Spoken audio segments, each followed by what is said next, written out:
तर मित्रांनो 11:30 वाजले होते आणि त्यानंतर आम्ही आलो होतो हॉटेलला जेवायला, कारण की खूप भूक लागली होती. त्यामुळे आमचा प्लॅन झाला होता. तर आम्ही घेतलं एक पनीर मसाला, त्यानंतर आम्ही घेतलं भेंडी मसाला आणि रोटी येतेच आहे, थोड्या वेळात येईलच वाट पाहत होतो. त्यानंतर चेतन आणि शुभम आम्ही सगळ्यांनी गप्पा मारल्या आणि तो काही ते मोबाईलमध्ये दाखवत होता. त्यानंतर तुम्ही मला ओळखतातच कुणाल, आणि चॅनलला सबस्क्राईब करा मित्रांनो. आणि त्यानंतर मित्रांनो आम्ही सगळं जेवण सपाट केलं, ताट व्यवस्थित जेवण केलं आणि आम्हाला खूप छान वाटलं, खूप भारी वाटलं. त्यानंतर आम्ही निघालो थेट घरी येण्यासाठी मित्रांनो.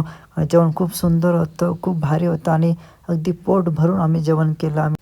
फायनली मी पोचलो आहे घरी मित्रांनो आणि घरी बघू शकता तुम्ही की मम्मी माझी काय करते बघा.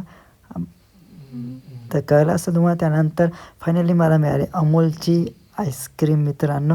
खूप गोड खायचं मन झालं होतं, कारण की ती होती घरामध्ये, भावाने आणली होती. त्यानंतर मी मस्त की आईस्क्रीम चम्मचने घेतली आणि मस्त की ताटली टाकली आणि मस्त की ती खायला सुरुवात केली मित्रांनो. खूप भारी वाटलं, खूप भारी वाटलं. आणि आजचा तुम्हाला मिनी ब्लॉग कसा वाटला मला कमेंट करून सांगा मित्रांनो. चला बाय बाय, भेटूया नेक्स्ट टाईम.